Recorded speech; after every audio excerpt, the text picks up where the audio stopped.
उत्तर मध्य मुंबईतनं भाजपनं वकील चेहरा शोधून काढलाय।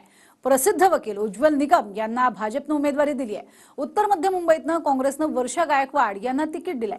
त्यामुळे इथे गायकवाड विरुद्ध निकम अशी लढत होईल। पाहूयात।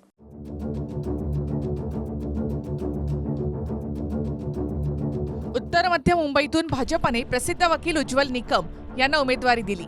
मूळचे जळगावचे असलेले निकम भाजपकडून लोकसभा लढवणार आहेत।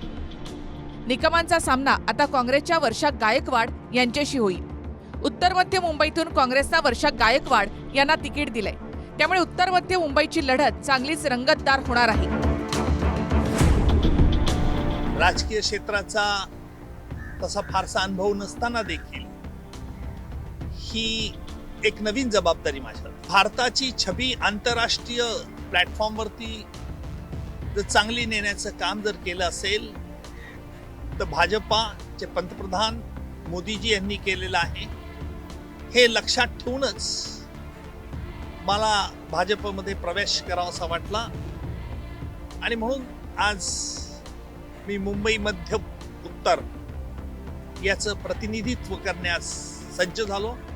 तिन्ही खासदार त्यांनी त्यांचे जे आहे ते बदलून नवीन खासदार आणले। याचा अर्थ त्यांनी काम केलेलं नाही आहे आणि 10 वर्षात जर भाजपाच्या संसदांनी जर काम केलं नाही तर भाजपाला संसदाच्या उमेदवाराला सुद्धा मत मागण्याचा अधिकार नाही असं माझं म्हणणं आहे। आणि त्यामुळे मला नेहमीपासून मी खूप दिवसापासून सांगते की लढाई खूप महत्त्वाची, कारण या वेळेच्या या लढाईच्या माध्यमातून नवा इतिहास घडणार आहे। आणि बघाल तुम्ही जेव्हा 4ला निकाल लागेल तेव्हा तुम्हाला चमत्कार दिसेल। मी लोकांच्या कडे जाणार आहे, लोकांना आपला आशीर्वाद द्यावा ह्यासाठी विनंती करणार आहे आणि मला पूर्ण खात्री आहे की लोक मला आशीर्वाद देतील।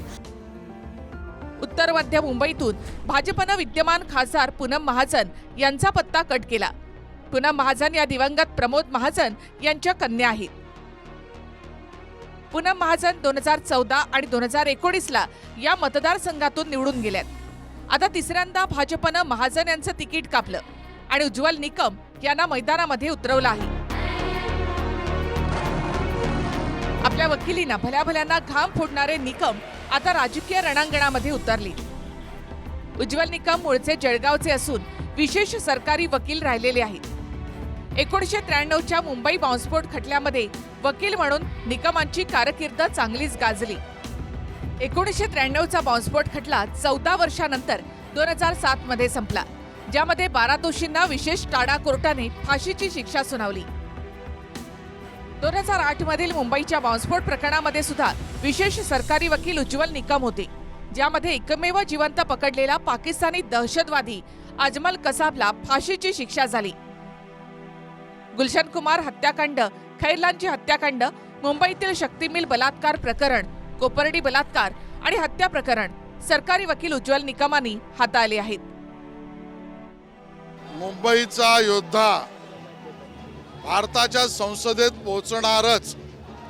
विकसित भारताचं स्वप्न पूर्ण करण्यासाठी उत्तर मध्य जिल्ह्यातून उज्ज्वल निकम यांचा विजय निश्चित है। विरोधी दल से भी निवेदन करूंगा, अगर विरोधी पक्ष का उम्मीदवार है तो उसको वापस ले और सर्वसम्मति से उज्ज्वल निकम जी पार्लियामेंट तक पहुंचना ये देश हित में होगा, इस प्रकार का आह्वान करता हूं। मुंबईमध्ये उज्ज्वल निकम यांच्यासारखा चेहरा भाजपनं दिला तर नाशिकवरून महायुतीचा तिढा काही सुटलेला नाही। नाशिकवरून महायुतीकडून रोज नवनव्या उमेदवारांच्या नावांची एंट्री सुरू झाली आहे। नाशिकचे महंत अनिकेत शास्त्री यांनी आपलं नाव आघाडीवर असल्याचा दावा केला। भाजपच्या केंद्रीय नेतृत्वाशी चर्चा झाली असून कागदपत्र तयार ठेवण्याच्या सूचना देण्यात आल्याचं अनिकेत शास्त्री यांनी म्हटलं। वेळोवेळी गेल्या अनेक महिन्यांपासून केंद्र सरकार, केंद्रातील पक्षश्रेष्ठी असतील किंवा राज्यातील पक्षश्रेष्ठी असतील, या सर्वांशी सकारात्मक चर्चा झाली आणि काल चर्चेअंती असं सांगण्यात आलं की थोडेच दिवस राहिलेले आहेत, कोणत्याही क्षणी उमेदवार जाहीर होऊ शकतो। तुमच्या नावाचं प्रथम विचार आम्ही सर्व करत आहोत आणि अशा वेळेस जर का कोणत्याही कागदपत्रांमध्ये कमतरता असेल, कायदेशीर बाबी जर पूर्ण करता येत नसतील किंवा तिथे कोणती अडचण असेल तर तसं होता कामा नये। तुम्ही लवकरात लवकर सर्व गोष्टींची तयारी करा। नाशिकचे माजी पालकमंत्री गिरीश महाजन यांच्याशी चर्चा झालेली आहे, फडणवीस साहेबांशी चर्चा झालेली आहे। आता ते कोणाचंही नाव घेऊ शकतात, ते काय बोलतात याच्यावर मी काय बोलणार। देवेंद्र फडणवीस साहेब गिरीश महाजन जर काय बोलले असतील किंवा त्याने त्याला होकार नकार दिला तर बोलू शकतो। आता कोणी सांगू शकतं मला पंतप्रधानांनी फॉर्म घ्यायला सांगितलाय। अनिकेत शास्त्रींचा दावा भाजपच्या दरेकरांनी फेटाळून लावला. नाशिकच्या जागेवरून महायुतीमध्ये रस्सीखेच सुरू झाली. मंत्री छगन भुजबळ आधी स्पर्धेत होते, मात्र त्यांनी माघार घेतली. शिंदेंच्या शिवसेनेकडून हेमंत गोडसे पुन्हा एकदा उमेदवारीचा दावा करतायत आणि उमेदवारी घोषित होण्याआधीच उमेदवारी अर्ज सुद्धा खरेदी केला गेला. भाजपकडून दिनकर पाटील इच्छुक आहेत. आधी शिंदेंच्या शिवसेनेकडून इच्छुक असलेल्या शांतिगिरी महाराजांनी अपक्ष अर्ज दाखल केला. सर, जागा वाटपाचा तिढा आपला सगळ्यात सुटलेला आहे आणि कधीपर्यंत जागा वाटपाचा तिढा सुटलेला आहे. लवकरच त्याची अनाउन्समेंट होणार आहे. उद्याच 99% उद्या होण्याची शक्यता आहे, परंतु परवा तर 100% होईल. कारण त्यानंतर फॉर्म भरणं आणि इतर सगळ्या प्रोसेसला देखील वेळ लागतो. म्हणजे तशी आपण सगळ्याच उमेदवार जे इच्छुक असतात आणि पारंपरिकरित्या शिवसेनाच ही जागा लढते. ठीक आहे, प्रत्येकाची इच्छाशक्ती असते, परंतु ही जागा शिवसेनाच लढेल. महायुतीमध्ये नाशिक, ठाणे, पालघरच्या जागेवरून अद्याप तिढा सुटलेला नाही. तर राऊतांनी शिंदे आणि अजित पवार गटाचा एकही खासदार जिंकणार नाही अशी टीका राऊतांनी केली आहे. त्यांच्या जाहीरनाम्याचा तसा उपयोग नाही आहे अजित पवार किंवा एकनाथ शिंदे, कारण त्यांचे एकही खासदार निवडून येणार नाही दोन्ही या गटांचा. मी वारंवार सांगतो, अजित पवार ह्यांचा एकही खासदार निवडून येणार नाही आणि शिंदे ह्यांचा सुद्धा निवडून येणार नाही, हे मी अत्यंत स्पष्टपणे सांगतो. जाहीरनामा करून त्यांना काय, त्यांना जाहीरनामा कळतो का? त्यांना करू द्या ना, करू द्या. आधी लिहा वाचायला शिका म्हणा.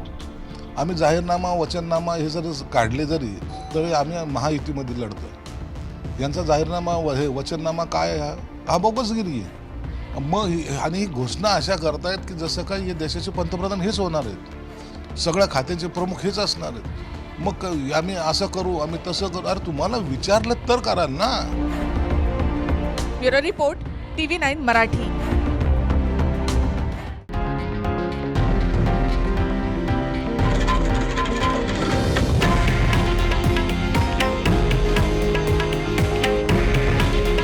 हे आहे देशातील नंबर 1 न्यूज नेटवर्क आणि आपण पाहत आहात TV9 मराठी.